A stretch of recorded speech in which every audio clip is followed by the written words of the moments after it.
All right, good morning again. Welcome back to Success in Real Estate. I'm Frankie Griffin, real estate broker and appraiser. Thank you for joining us this morning.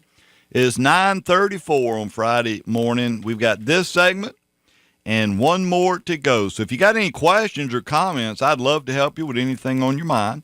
You can give us a call at 799-8255. Again, 799-8255. And this next topic I kind of want to jump into. You know, when you do buy a house, a new home, and this is for anybody, anytime you buy a home, there's a couple of things I think buyers need to do before you actually move in. Some of this you probably already noticed, just common sense. Some of it you may not, but let's just take a look at it. Number one, what I would highly suggest before you start moving in, clean the house. Do like a deep clean. Make sure the floors are clean. If you need to clean the carpet, do that. If you plan on doing any painting, I'd go ahead and do that.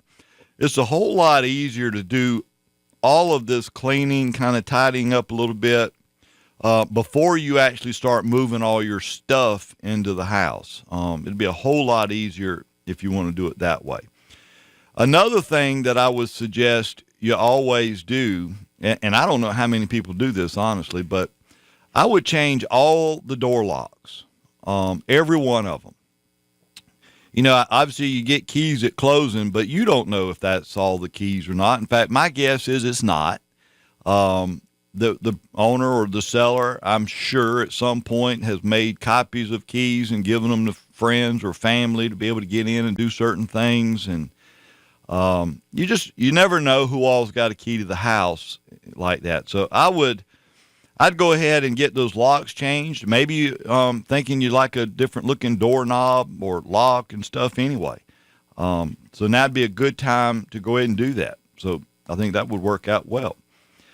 A really important thing that I don't think most people think about. In fact, I think it's because we never think about things until we have an emergency, and then we're like, what do we do now? But, you know, you need to get very familiar with your new home. Especially, you need to know exactly where all the shutoff valves would be. You know, if you had a pipe burst and water is spraying everywhere, that's not the time to be trying to find the water shutoff valve. By the time you find it, the whole house is flooded, and then you got real problems. You know, and I had that happen. It was actually in a rental property of mine, not too long ago, as a matter of fact. A pipe burst. It froze and it burst, and there was water all over the house. And silly me, you know, my tenant called me about it, and I said, well, let me get the plumber out there as quick as I can. You know, I guess I just assumed that the tenant would know to go turn off the water or have it shut off. But she didn't. She didn't. I mean, for like 2 or 3 hours while we're waiting on a plumber to get there, the water is just flowing. And before I know it, I've got 2-3 inches of water standing on the floor in most of the house by now. I was so aggravated when I found out about that. But anyway, find those shutoff valves. In case of an emergency, you don't want to be trying to find them at that point, because then you're freaking out anyhow, and you're probably looking over it, passing over it. So know where that stuff is so you won't have those problems. I would also recommend you go ahead and change out all the filters for furnace, HVAC, that kind of stuff, before you move in. Or I say before you move, right after you move in. Yeah, if it were me, I'd probably go ahead and move in, because when you move in, you're going to bring dust in the house. I mean, there's going to be some dust and stuff. I mean, that's going to happen because you're moving all your stuff into this new house. And if you're doing it right now, you're probably bringing all the pollen into the house. That's another issue. But once you get everything in the house and things settled, then I would go ahead and change out these filters. Just so you know, you got a clean, fresh start on that. I will tell you, maintaining your heating and air unit is absolutely critical. In fact, we're going to talk some more about that, I think, probably in the next segment. So I won't get into that right now. But anyway, that's a very big deal for sure. And then the last thing that I would suggest, I don't think this would be a problem to say on the radio. Will it, Brian? I know if it's me, I'm changing every toilet seat. I'm putting in new toilet seats. Don't want to get graphic or nothing, but we'll just leave it at that. To me, I like to be somewhat sanitary.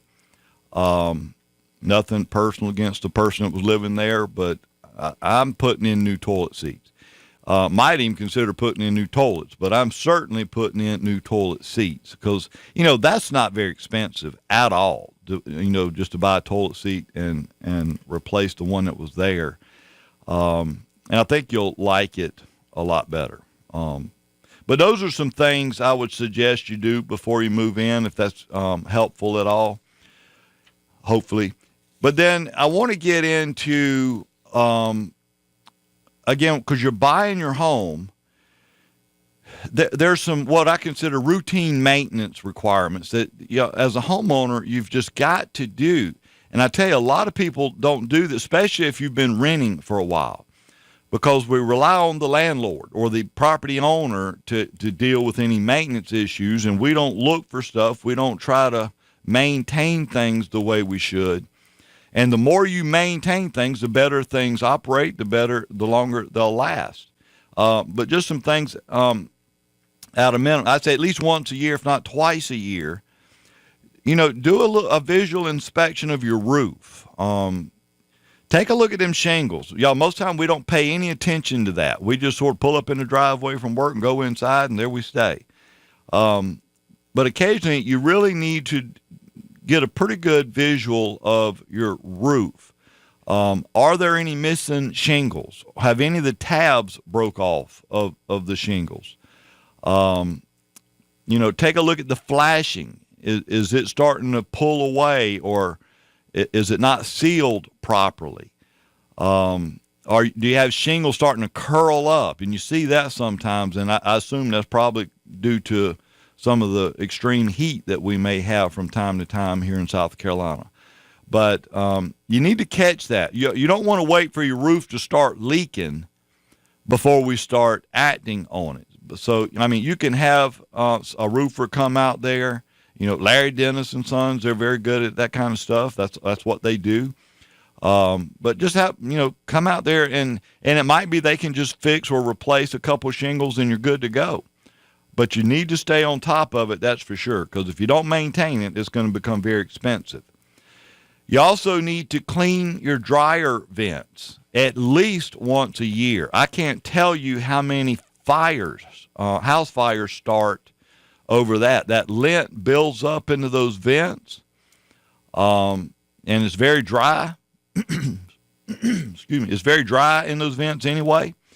And it won't take much, especially because some of these dryers can get really hot, and it can spark a fire, and it does. It'll spark a fire, and next thing you know, your house is burnt down.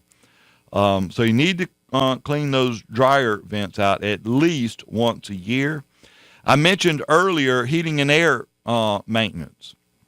You need to do that. Preventive maintenance is a whole lot cheaper than corrective maintenance. I got Carolina Conditions. They've got service. I've got service agreements and stuff on actually my home and rental properties that I have. And they come out about once a quarter or so and just maintain, do whatever they have to do to make sure it's operating the way it should work. I suggest you check all your smoke detectors, make sure the batteries are still good in it. We don't want to have any problems there.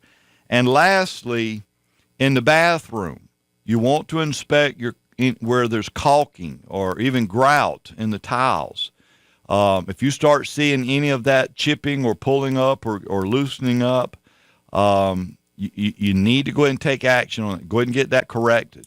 You get water start penetrating in the wrong places, Again, this could be a very expensive ordeal, and by the time you realize you got a problem, it's a big problem by then. So check those things out, just some routine maintenance requirements.